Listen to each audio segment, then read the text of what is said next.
नमस्कार। आकाशवाणी जयपुर अजमेर से प्रस्तुत है प्रादेशिक समाचार।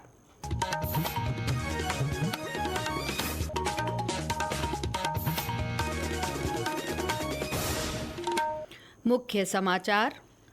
प्रख्यात चिंतक और शिक्षाविद डॉक्टर श्यामा प्रसाद मुखर्जी की जयंती पर राष्ट्र उन्हें श्रद्धापूर्वक याद कर रहा है।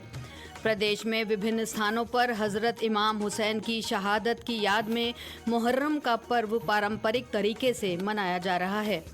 देवशयनी एकादशी के मौके पर आज राज्य में विभिन्न धार्मिक आयोजन और राज्य के विभिन्न हिस्सों में मानसूनी बारिश का दौर जारी। अगले 2-3 दिन कोटा, उदयपुर, भरतपुर, अजमेर संभागों में कहीं कहीं भारी बारिश का पूर्वानुमान। समाचारों के साथ मैं अल्पना राठौड़ और अब समाचार विस्तार से। प्रख्यात चिंतक और शिक्षाविद डॉक्टर श्यामा प्रसाद मुखर्जी की आज जयंती है। इस अवसर पर विभिन्न कार्यक्रम आयोजित कर उन्हें श्रद्धांजलि दी गई। प्रधानमंत्री नरेंद्र मोदी ने सोशल मीडिया संदेश में कहा कि डॉक्टर मुखर्जी ने देश के सम्मान, मर्यादा और गौरव की रक्षा के लिए अपने प्राणों की आहुति दी। वहीं केंद्रीय सहकारिता मंत्री अमित शाह ने गुजरात के आणंद में सहकारिता मंत्रालय के 4 वर्ष पूरे होने के समारोह को संबोधित करते हुए डॉक्टर मुखर्जी के राष्ट्र निर्माण में योगदान की सराहना की। उन्होंने कहा कि डॉक्टर श्यामा प्रसाद मुखर्जी न होते तो कश्मीर भारत का अभिन्न अंग नहीं होता। 1901 में आज के दिन ही श्यामा प्रसाद मुखर्जी का जन्म हुआ था। वो ही एक नेता था जिसने देश में 2 प्रधान, 2 विधान, 2 निशान नहीं चलेंगे नारे के साथ अपने स्वयं का बलिदान कश्मीर के लिए देने का काम किया। मैं इस अवसर पर देश के महान नेता और दूरदर्शी सामाजिक कार्यकर्ता श्री श्यामा प्रसाद मुखर्जी को 2 हाथ जोड़कर प्रणाम कर श्रद्धांजलि देता हूं। इस मौके पर मुख्यमंत्री भजनलाल शर्मा ने जयपुर में अपने निवास पर जनसंघ के संस्थापक डॉक्टर मुखर्जी के चित्र पर पुष्पांजलि अर्पित कर उन्हें श्रद्धांजलि दी। अपने संदेश में श्यामा प्रसाद मुखर्जी को नमन करते हुए कहा कि राष्ट्र की एकता, अखंडता और संप्रभुता के लिए उनका बलिदान सभी को सदैव देश सेवा के लिए प्रेरणा देता रहेगा। प्रदेश के विभिन्न स्थानों पर डॉक्टर मुखर्जी की जयंती पर उन्हें श्रद्धापूर्वक याद किया गया। राजसमंद में मुखर्जी चौराहे पर डॉक्टर श्यामा प्रसाद मुखर्जी की प्रतिमा पर पुष्प अर्पित कर श्रद्धांजलि दी गई। चूरू, सवाई माधोपुर, बांसवाड़ा और पाली में भी डॉक्टर मुखर्जी की जयंती पर संगोष्ठी और श्रद्धांजलि सभा का आयोजन किया गया। प्रधानमंत्री नरेंद्र मोदी ब्राजील के रियो डी जेनेरियो में आज रात शुरू हो रहे ब्रिक्स शिखर सम्मेलन में भाग लेंगे। सम्मेलन का उद्देश्य सदस्य देशों के बीच सहयोग को बढ़ावा देना है। 17वें ब्रिक्स शिखर सम्मेलन में वैश्विक शासन सुधारों और जलवायु परिवर्तन से जुड़ी चुनौतियों के अलावा अन्य मुद्दों पर भी चर्चा होगी। सम्मेलन के दौरान प्रधानमंत्री मोदी कई नेताओं के साथ चर्चा भी करेंगे। 2 दिन के सम्मेलन के बाद श्री मोदी ब्राजील की राजधानी ब्रासिलिया जाएंगे। दोनों देशों के बीच प्रगाढ़ कार्यनीतिक संबंधों के बारे में प्रधानमंत्री ब्राजील के राष्ट्रपति इनाशियो लुल्ला डी सिल्वा के साथ चर्चा करेंगे। पैगंबर हजरत मोहम्मद साहब के नवासे हजरत इमाम हुसैन और उनके 72 साथियों की शहादत की याद में आज मुहर्रम मनाया जा रहा है। प्रधानमंत्री नरेंद्र मोदी ने सोशल मीडिया पोस्ट में कहा कि हजरत इमाम हुसैन ने विपरीत परिस्थितियों में भी सत्य पर अडिग रहने की प्रेरणा दी। इस अवसर पर प्रदेश में विभिन्न स्थानों पर ताजियों के जुलूस निकाले जा रहे हैं। राजधानी जयपुर में भी दोपहर बाद मातमी धुनों के साथ ताजियों के जुलूस शुरू हुए। इसमें सोने और चांदी से बने ताजिए विशेष आकर्षण का केंद्र हैं। इन ताजियों को देर शाम करबला में सुपुर्द खाक किया जाएगा। जुलूस को देखते हुए शहर में पुलिस प्रशासन ने कानून व्यवस्था और यातायात के विशेष प्रबंध किए हैं। संवेदनशील क्षेत्रों में ड्रोन के जरिए निगरानी भी रखी जा रही है। पुलिस ने लोगों से सौहार्द के साथ इस दिन को मनाने की अपील की है। उदयपुर से हमारे संवाददाता ने बताया कि शहर में विभिन्न स्थानों पर जुलूस निकाले जा रहे हैं। उदयपुर में रविवार को शहर में 2 चरणों में ताजियों के जुलूस निकाले जा रहे हैं। मुहर्रम के दौरान शहर में यातायात व्यवस्था माकूल रखने के लिए यातायात कर्मी तैनात हैं। वहीं कुछ रास्तों पर आवागमन बंद किया गया है। इससे पहले हजरत इमाम हुसैन की करबला के मैदान में हुई शहादत की याद में शनिवार को शहादत की रात मनाई गई। इस अवसर पर बड़ी संख्या में अकीदतमंदों ने ताजियों के आगे मन्नत उतारी। ताजियों की जियारत वाले मार्गों पर सबीलें सजाई गई, जिसमें खीर, पुलाव, हलवा, दलीम, चाय एवं शरबत का वितरण नामकरण किया गया है। बारिश के चलते भी अकीदतमंदों का भारी हुजूम उमड़ रहा है। हरीश पालीवाल, आकाशवाणी समाचार, उदयपुर। सवाई माधोपुर और राजसमंद में भी कड़ी सुरक्षा के बीच ताजियों के जुलूस निकाले जा रहे हैं। केंद्र सरकार के उपभोक्ता मामले विभाग और भारतीय मानक ब्यूरो ने देश भर के उपभोक्ताओं से केवल BIS प्रमाणित हेलमेट का ही उपयोग करने की अपील की है। विभाग ने BIS प्रमाणन के बिना हेलमेट के निर्माण और बिक्री के खिलाफ सख्त कार्रवाई करने का भी आह्वान किया है। विभाग ने कहा कि भारतीय सड़कों पर 21 करोड़ से अधिक दोपहिया वाहन हैं। ऐसे में चालकों की सुरक्षा काफी महत्वपूर्ण है। सड़क सुरक्षा बढ़ाने और उपभोक्ताओं को घटिया हेलमेट से बचाने के लिए BIS ने पिछले वित्तीय वर्ष में 30 से अधिक तलाशी और जब्ती अभियान चलाए। ये समाचार आकाशवाणी जयपुर अजमेर से प्रसारित किए जा रहे हैं। प्रादेशिक समाचार बुलेटिन आप हमारे x handle @AIR News_Jaipur, YouTube channel Rajasthan AIR news और फेसबुक AIR न्यूज़ राजस्थान पर भी सुन सकते हैं।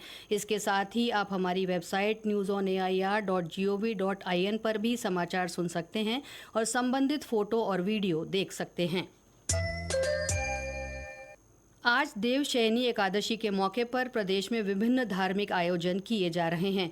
जयपुर के आराध्य गोविंद देव जी मंदिर में आज सुबह से ही श्रद्धालुओं का आना जारी है। हमारे संवाददाता ने बताया कि करौली के प्रसिद्ध मदन मोहन जी मंदिर और अन्य मंदिरों में देवशयनी एकादशी पर विशेष झांकी सजाई गई।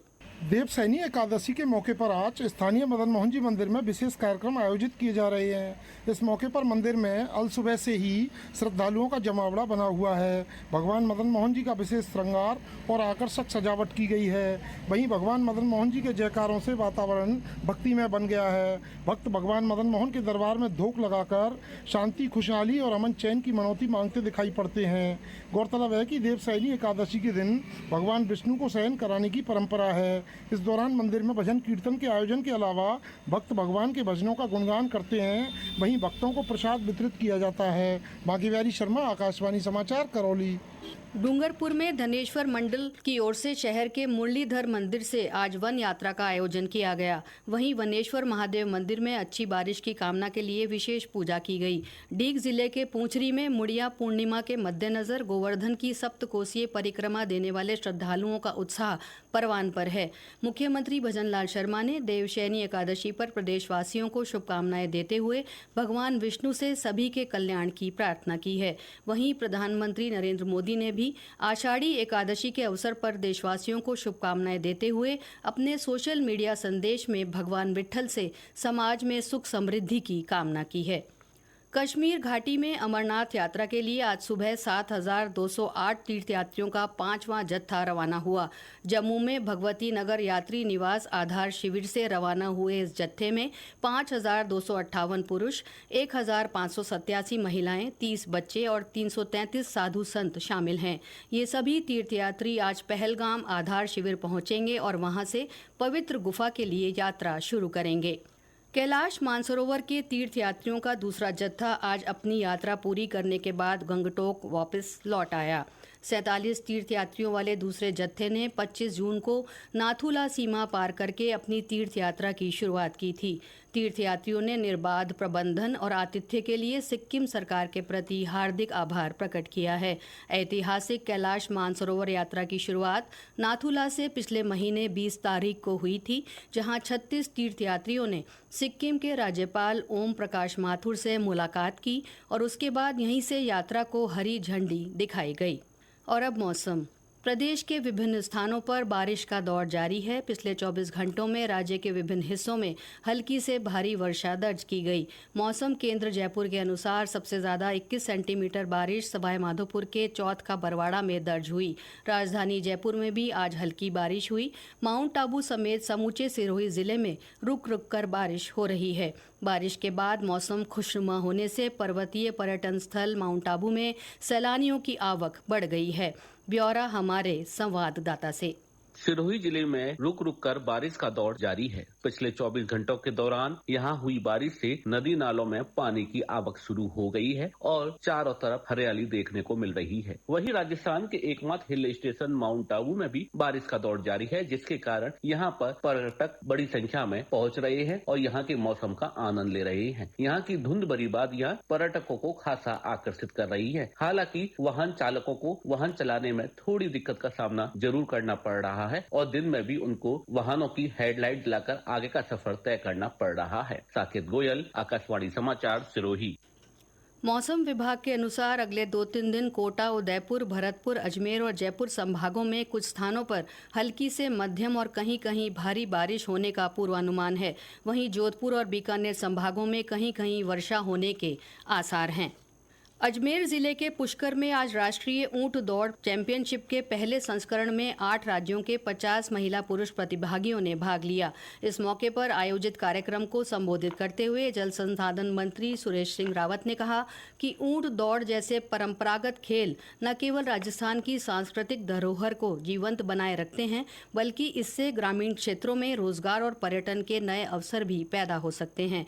उन्होंने उम्मीद जताई कि यह आयोजन आने वाले वर्षों में अंतर्राष्ट्रीय पटल पर राजस्थान की पहचान को और सशक्त बनाएगा। राजस्थान प्रदेश कांग्रेस कमेटी के नए मुख्यालय भवन के निर्माण कार्य की शुरुआत आज जयपुर के मानसरोवर में विधिवत पूजा अर्चना के साथ हुई। इस अवसर पर पूर्व मुख्यमंत्री अशोक गहलोत, कांग्रेस प्रदेश अध्यक्ष गोविंद सिंह डोटासरा, नेता प्रतिपक्ष टीकाराम जूली, प्रदेश प्रभारी सुखजिंदर सिंह रंधावा सहित प्रमुख नेता मौजूद रहे। पाली में महिलाओं को साइबर धोखाधड़ी से बचाने के उद्देश्य से जागरूकता शिविर का आयोजन किया जा रहा है। विभिन्न सामाजिक संस्थाओं की ओर से आयोजित किए जा रहे इस शिविर में महिलाओं को मोबाइल फोन के समुचित उपयोग की जानकारी दी जा रही है। शिविर में साइबर विशेषज्ञों की ओर से ऑनलाइन फ्रॉड से बचाव, ऑनलाइन भुगतान के सही तरीके आदि पर विशेष जानकारी दी जा रही है। और अंत में मुख्य समाचार एक बार फिर। प्रख्यात चिंतक और शिक्षाविद डॉक्टर श्यामा प्रसाद मुखर्जी की जयंती पर राष्ट्र उन्हें श्रद्धापूर्वक याद कर रहा है। प्रदेश में विभिन्न स्थानों पर हजरत इमाम हुसैन की शहादत की याद में मुहर्रम का पर्व पारंपरिक तरीके से मनाया जा रहा है। देवशयनी एकादशी के मौके पर आज राज्य में विभिन्न धार्मिक आयोजन और राज्य के विभिन्न हिस्सों में मानसूनी बारिश का दौर जारी। अगले 2-3 दिन कोटा, उदयपुर, भरतपुर, अजमेर संभागों में कहीं-कहीं भारी बारिश का पूर्वानुमान। इसके साथ ही प्रादेशिक समाचार बुलेटिन समाप्त हुआ। नमस्कार।